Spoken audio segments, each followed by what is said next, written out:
नमस्कार. आपल्या सगळ्यांचे सोशल महाराष्ट्र न्यूज चॅनलमध्ये हार्दिक स्वागत. चला वळूया तर एका नवीन बातमीकडे. आजची बातमी. शहरातील एका लॉजमधून बांगलादेशी नागरिकांना पोलिसांनी अटक केलेली आहे. त्यामुळे शहरात बांगलादेशी नागरिक असण्याची शक्यता नाकारता येत नाही.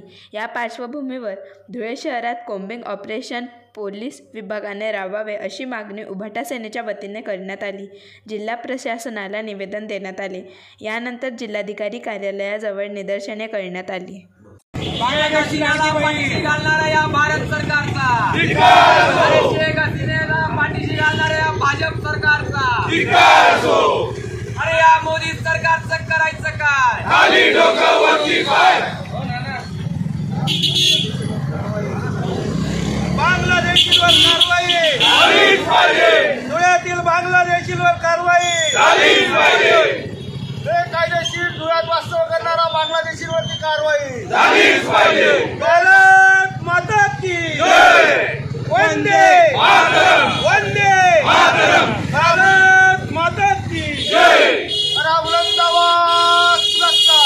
धुळे जिल्हा शिवसेनेच्या वतीने आम्ही केंद्र सरकारचा, राज्य सरकारचा आणि भाजपाचा निषेध करतो. धुळ्याच्या भाजपचाही आम्ही हे करतो. निवडणुका आल्या की यांना हिंदुत्व आणि देशाचं प्रेम सुटतं आणि ते ज्यात बांगलादेशमध्ये हिंदूंवर अत्याचार होत आहे, महिलांची दिवसा ढवळ्या विनयभंग होतोय, बलात्कार होतोय, लोकांच्या प्रॉपर्ट्या जप्त करताय, पण केंद्र सरकारमध्ये पंतप्रधान किंवा तो गृहमंत्री एक शब्द बी बोलायला तयार नाही. आणि धुळ्यापर्यंत बांगलादेशी येऊन जातात, त्यांना बी पाठीशी भाजप घालतं. त्या धिक्कारासाठी आम्ही इथे आलेलो, त्यांचा निषेध करतो. आणि कारवाई हे 4 लोक तर मिळाले, पण अजून अनेक आहे इथं. जर हे पोलीस प्रशासन जर जागा झालं तर अनेक तुम्हाला बेकायदेशीर वास्तव्य करणारे बांगलादेशी, पाकिस्तानी हे सगळे मिळतील. 2024 पासून बांगलादेशामध्ये हिंदूंवरती प्रचंड प्रमाणामध्ये त्या ठिकाणी अत्याचार होत आहेत. हिंदूंचे मंदिरं त्या ठिकाणी तोडले जात आहेत आणि हिंदू जे बांधव आहेत त्या ठिकाणी त्यांना घरामध्ये घुसून त्या ठिकाणी मारहाण करून त्यांची नग्नधिंड काढणे असो किंवा त्यांना नागडे जाळणं असो, असे प्रकार बांगलादेशामध्ये हिंदूंच्या विरोधामध्ये त्या ठिकाणी सुरू असताना केंद्र शासनाने या ठिकाणी बांगलादेशी नागरिकांच्या विरोधामध्ये कोम्बिंग ऑपरेशन सुरू केल्यानंतर हजारो जे बांगलादेशी नागरिक या भारतामध्ये राहत आहेत त्यापैकी हजारो नागरिकांनी देशामध्ये इतरत्र ठिकाणी पलायन केलेलं आहे. अशा परिस्थितीमध्ये काल 4 बांगलादेशी नागरिक या ठिकाणी पोलीस प्रशासनाला कारवाई अंतर्गत त्या ठिकाणी आढळून आलेले आहे.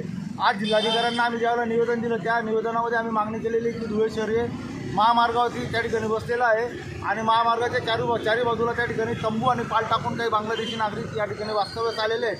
त्या नागरिकांना शोधून आणि धुळे शहरामध्ये काही नागरिक हे काही मुस्लिम बांधवांच्या घरी वास्तव्यास देखील असण्याची शक्यता आहे. तर धुळे शहरातला जो अतिसंवेदनशील भाग आहे त्या अतिसंवेदनशील भागामध्ये कोम्बिंग ऑपरेशन राबवून त्या ठिकाणी कारवाई करून लवकरात लवकर या बांगलादेशी नागरिकांना अटक करावी. प्रशासनाने त्यांच्या विरोधामध्ये कठोर कारवाई करून यांना बांगलादेशामध्ये त्या ठिकाणी रवाना करावं असं निवेदन आज आम्ही या ठिकाणी मान्य जिल्हाधिकाऱ्यांना दिलेलं आहे. बातमी आवडल्यास चॅनलला लाईक व सबस्क्राईब करा व दररोज अशा नवनवीन बातम्या पाहण्यासाठी चॅनलला फॉलो करा. धन्यवाद.